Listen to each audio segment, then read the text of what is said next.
Hello friends, అందరికీ నమస్కారం. మీరు ఇప్పుడు చూస్తుంది కోకోకోలా 10. మీ అందరికీ తెలిసిందే. దీని గురించి హిస్టరీ తెలుసుకునే ప్రయత్నం చేద్దాం. దీని గురించి తెలుసుకోవాలంటే మనం 1886 మే 8న వెళ్ళాలి. డాక్టర్ జాన్ పెంబర్సన్ అనే అతను అమెరికాలో అట్లాంటాలో అతను ఒక డాక్టర్ అనమాట. ఎవరైతే మనుషులు బాగా రిఫ్రెష్మెంట్ కోరుకుంటారో, లైక్ ఎవరైనా ఎండలో బాగా పనిచేసినప్పుడు, సిస్టమ్ ముందు బాగా పనిచేసినప్పుడు మనం అలసిపోతూ ఉంటాం. ఒక 2-3 అవర్స్ వర్క్లో ఫోకస్ చేస్తే మనం అలసిపోతూ ఉంటాం. అలాంటప్పుడు మనకు ఒక లిక్విడ్ కావాలి, వాటర్ కానీ, ఏమైనా రిఫ్రెష్మెంట్ వాటర్ కానీ. అలాంటి తరుణంలోనే పనికొచ్చింది ఈ కోకోకోలా. దీనికి అంత టేస్ట్ అవడానికి కారణం ఏంటంటే కోలా లీవ్స్, కోకో సీడ్స్ ఈ రెండూ కలపడం వల్ల మనిషికి నోటి బాగా పడిచకట్టి పట్టినప్పుడు ఇది తాగితే ఆ రిఫ్రెష్మెంట్ వస్తుందండి. ఆ 2 లీవ్స్, ఆ 2 సీడ్స్ వల్ల.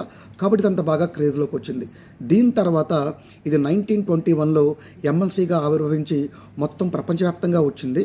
మన ఇండియా విషయానికి వస్తే 1956లో వచ్చిందనమాట. ఇది ఎందుకంత రిఫ్రెష్మెంట్గా ఉంటుందంటే కోలా లీవ్స్, కోకో సీడ్స్ మనం చిన్నప్పటి నుంచి తాగుతూనే ఉన్నాం. పార్టీస్లో కానీ, లేకపోతే సినిమా థియేటర్స్లో కానీ, బిర్యానీ తిన్న తర్వాత కానీ, కిట్టి పార్టీస్లో కానీ మనకి ఇది బాగా అలవాటు. కాబట్టి ఏదైనా ఒక ఫుడ్ తినేటప్పుడు కానీ, ఒక కూల్ డ్రింక్ ఏదో తాగేటప్పుడు కానీ దాని హిస్టరీ కూడా తెలుసుకుంటే చాలా బాగుంటుందండి. కాకపోతే ఈ కూల్ డ్రింక్స్ అనేవి ఎక్కువ తాగడం కూడా ప్రమాదమే. అప్పుడప్పుడు తాగడంలో ప్రమాదం ఏమీ లేదు. కాకపోతే జంక్ ఫుడ్స్లో ఎప్పుడు కోకోకోలా అనేది ఎనీ డ్రింక్ తాగకూడదు. కాబట్టి మరొకసారి మీ అందరికీ థ్యాంక్ యూ అండి. వీడియో చూసినందుకు.